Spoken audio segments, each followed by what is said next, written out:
Chesley McNeil, good morning. Good morning. So yes, we are looking at that freezing rain coming right on down. You can see as the rainfall down here to the south runs up to the north, once it runs into those temperatures where we're below freezing, at least here at the surface, we start to see that freezing rain coming down. And it's been coming down at a pretty decent clip as well, and will continue. Now you can see the end of it there, just past the Columbus area. That will continue to slide further off to the north and bring in more of that rain. And so freezing rain, that is, and it will continue to pile up on us a little bit. And again, it's up here toward the northeast. We're expecting to see the higher totals. A little bit of sleet mixing in at times in a few spots. Over here to the west so far, it has been all liquid, as you can see over toward the Georges Rome area, down toward Carrollton as well in Carroll County, and then further down to the south, down toward places like Meriwether and Troup counties as well. It has been on the liquid side. But once you get up toward the city, in fact, just south of the city, over toward Henry County, had that rain through the night. Some sleet and freezing rain began to mix in with it. Now you're changing over to all rain there.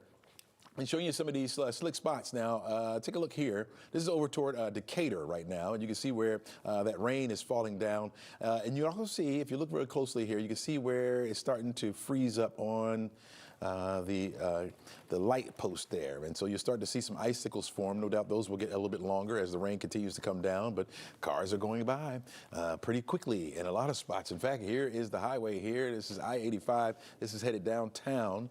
This will be heading up toward the north, and you can see where the roads are glazed over, no doubt wet, but a lot of cars been driving through. Hopefully they're going slow. I can't tell the speeds at least of where they're going, but hopefully going on the slow side. But that road is very, very wet right now. And with the temperatures starting to fall in our area, because this is an overpass where the air is able to go under it, that could freeze, folks. So we'll be watching this area very closely to see if folks that are out there driving run into some problems right there just outside our station. All right, back to the radar now. Again, you can see where that rain is coming down as freezing rain, and where it is rain, where the temperatures are a little bit above freezing there. It has been raining for a while, or freezing rain has been coming down for a while over toward Juneau, into Mossy Creek, up toward White County, into Clayton, up into Rabun County as well. All of Hall County covered with that freezing rain. Again, you got some sleet as you go a little bit further over toward the east, places like Toccoa, Royalston, over toward Commerce as well. Then down toward the Athens area, it has been coming down as freezing rain. We're getting plenty of reports up here toward the northeast of people saying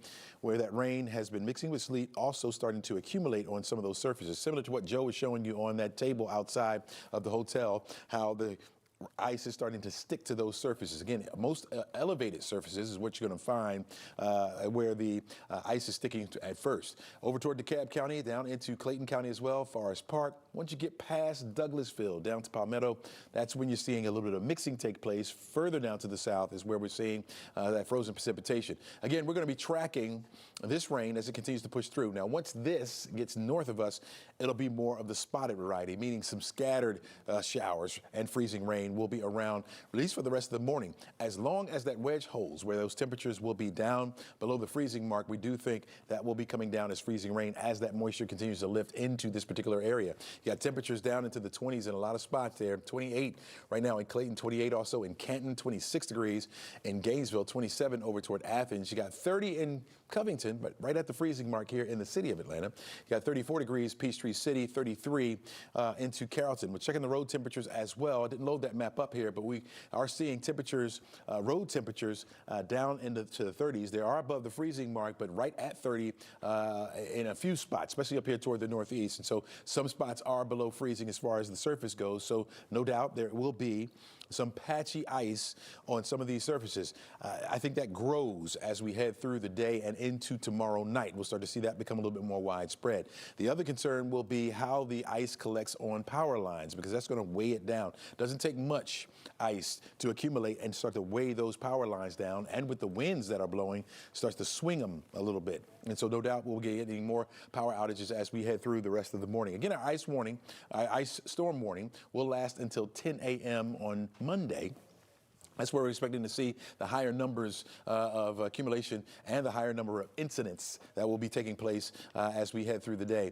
Look at this. This is our impact map, and it does show this red area here, which includes parts of Banks County, Hall County included in that, Lumpkin and White counties, all the way up to Rabun County. It does also include Dawson County and also Forsyth County and the northwestern portions of Cherokee County as well. South of that, we have that orange area there. That means medium impacts, still impacts, but medium impacts down through the city of Atlanta, and then it starts to drop off from there.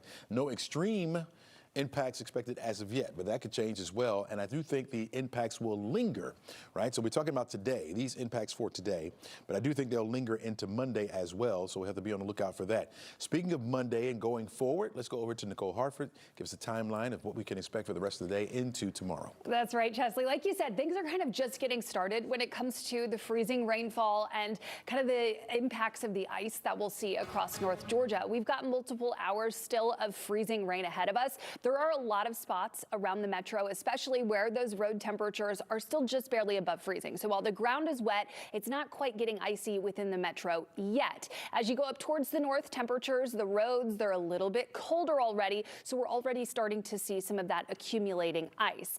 As we go through the next couple hours, those below freezing temperatures will continue to bring freezing rain across North Georgia for the bulk of our area. So we will be tracking this very closely, specifically as some warmer air tries to kind of wedge its way in later this afternoon. It looks like temperatures for the most part, though, for those locations currently picking up on freezing rain are going to stay either at or below freezing through at least sunrise, and honestly probably through at least 9 or 10 o'clock this morning. So showers will continue to drop, rainfall that will eventually freeze upon contact. Now, as we get into the day, as the sun rises, warmer air tries to work its way in from the south. This warmer air may nudge us just enough above freezing for the Atlanta metro, for our western counties, and down towards the south to help not only melt some of the ice that has accumulated, but also to transition our freezing rain back to some just cold rainfall. Now, there will be some exceptions there up towards the northeast of the city. That's where temperatures will warm the slowest. So as the wedge erodes, warmer air comes in from the southwest. Temperatures up towards the northeast through Gainesville, Duluth, Athens may still be either at or just barely below freezing, which means freezing rain continues there, and we'll also see additional ice accumulation. Now, the main event kind of when it comes to the freezing rainfall is right now through the next couple hours, but we'll also be watching this line of storms that moves through later this afternoon, because this will come with potentially some very heavy rainfall, and where locations are still hovering right around freezing, that also means some heavier sleet or heavier freezing rain as well. So this moves through into the middle of the day on Sunday. It also comes with a low end risk for severe weather down towards our south. Now, our temperatures shouldn't be warm enough to sustain too much of a severe weather threat. So it's only our far southern counties, Southern Troup and Meriwether, Upson County, Pike, Lamar, where we have that level 1 risk for an isolated strong to severe thunderstorm that could produce some gusty winds. The further down south you go, the higher the risk is for that severe weather threat, as well as perhaps an isolated spin up tornado, especially in those locations into southern Alabama and southwest Georgia and the Florida Panhandle. So we'll be watching for that low end severe weather threat later today as well. Here's as that line of storms rolls through. You can see the areas of heavy rainfall indicated on the radar. Notice temperatures at this point are significantly warmer down towards the south, still cold as you go up towards the northeast, where the wedge is a little bit more firmly in place. So in some of those locations, we will continue to see some sleet as well as some accumulating freezing rainfall even into the early afternoon. That will allow for some higher ice totals there and, of course, more impactful ice accumulation. This whole thing is over around the time the sun sets late tonight. So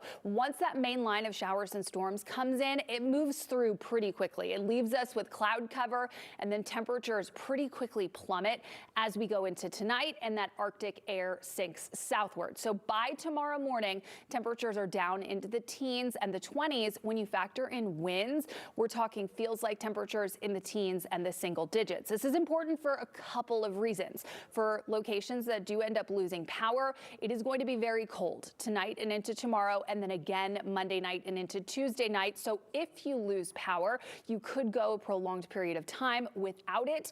And as temperatures drop, that's just not a great combination. So you need to be ready for the possibility of that. It also means that any spots that still have any type of of precipitation on the ground, whether that be freezing rain, ice, sleet, or just rain and water. That's going to refreeze overnight Sunday night into tomorrow morning, which could lead to additional icy patches and in some cases black ice that is very difficult to see on Monday morning, even when the sun is out and the sun is shining. So don't completely let your guard down tonight and into tomorrow morning, even as that rain comes to an end. Our winds will also start to pick up a little bit in the next few hours. We're talking breezy conditions, especially as that line of showers and storms comes through. So anything that does manage to accumulate any type of substantial ice, whether that be trees or power lines, these winds are likely to kind of knock them over and lead to additional power outages or downed tree limbs. So just keep that in mind, that winds will still be pretty breezy throughout the day. Once our main line of showers and storms rolls through, winds will start to calm into this evening and overnight tonight, but we're still talking kind of breezy conditions.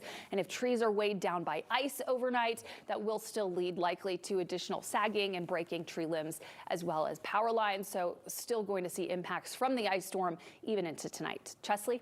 All right, let's take a live look. Thanks a lot, Nicole. Really appreciate it. I want to take a live look here over toward 400. I think it's Brownsville Road, where you can really see some of that precipitation that's falling down. I think it's ready yet, but we'll show it to you once it's ready.